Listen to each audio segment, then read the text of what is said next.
Olá, prontos para a nossa análise de hoje? A gente vai direto ao ponto. O objetivo aqui é descascar as camadas dos dados macroeconômicos e revelar o que realmente está rolando por trás de um dos produtos mais consumidos do país. Existe um custo oculto, sabe? Um custo totalmente silencioso do consumo de álcool no Brasil que vai muito, mas muito além daquele preço na prateleira do mercado. A gente vai explorar as consequências sociais, financeiras e humanas de tudo isso com base no maior e mais recente levantamento já feito sobre o tema. E a primeira pergunta que não quer calar logo de cara é a seguinte: quem é que realmente paga essa conta? É super comum a gente pensar que abrir uma bebida é uma decisão estritamente individual, certo? E que as consequências caem só sobre quem está bebendo. Mas, será mesmo? Quando a gente olha para os danos à saúde, para os acidentes, as perdas de produtividade, quem é que está pagando essa fatura gigantesca? Os dados mostram que a conta ultrapassa o indivíduo e cai com tudo direto nas costas de toda a sociedade. E aqui está a realidade nua e crua da macroeconomia. O custo social total do álcool no Brasil chega a mais de 700 bilhões de reais, todo santo ano. Para a gente ter uma noção do tamanho desse número, isso equivale a 5,58% de todo o PIB brasileiro. É uma montanha de dinheiro. Um valor tão gigantesco que, honestamente, supera o orçamento de várias áreas essenciais do governo somadas, o que mostra o impacto absurdo na nossa economia. Bom, vamos mergulhar nisso. Existe um mito super persistente de que o setor das bebidas traz um baita benefício financeiro para o Estado por causa da arrecadação de impostos. Mas os dados quebram essa lenda na mesma hora. Olha só, enquanto os impostos arrecadados batem ali na casa dos 34 bilhões, os custos gerados chegam naqueles 700 bilhões. É matemática básica, gente. O resultado final é um déficit fiscal líquido na casa dos 666 bilhões de reais por ano.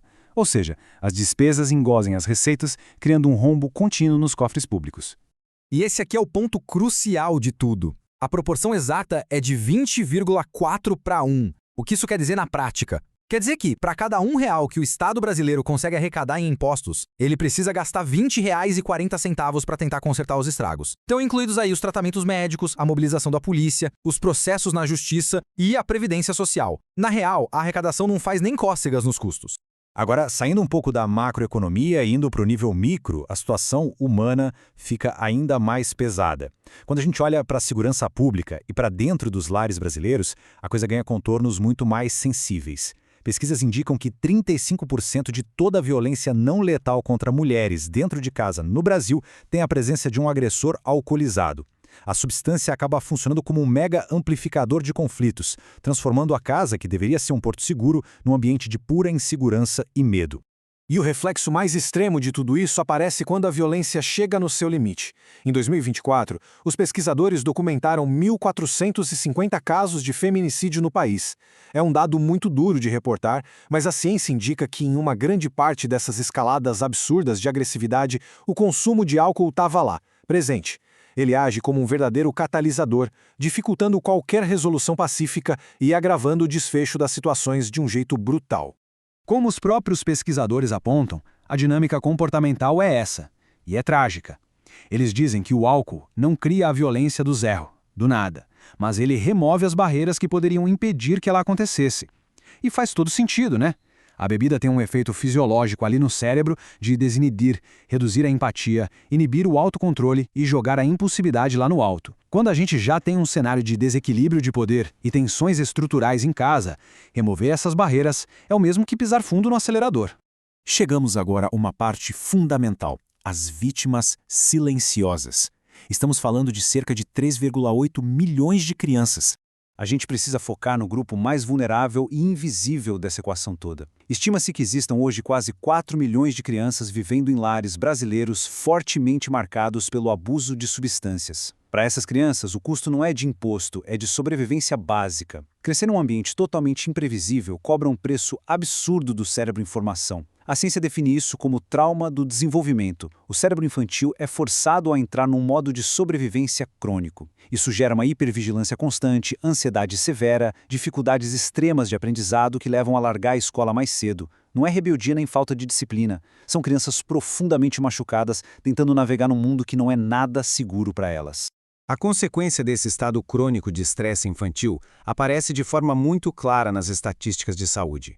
Na última década, o Brasil viu um salto alarmante de 136% nas internações de jovens por transtornos mentais. Os estudos ligam esse aumento vertiginoso diretamente à vivência nesses ambientes familiares disfuncionais. Infelizmente, também reflete a busca precoce por outras substâncias, quase como uma tentativa desesperada de anestesiar essa dor emocional.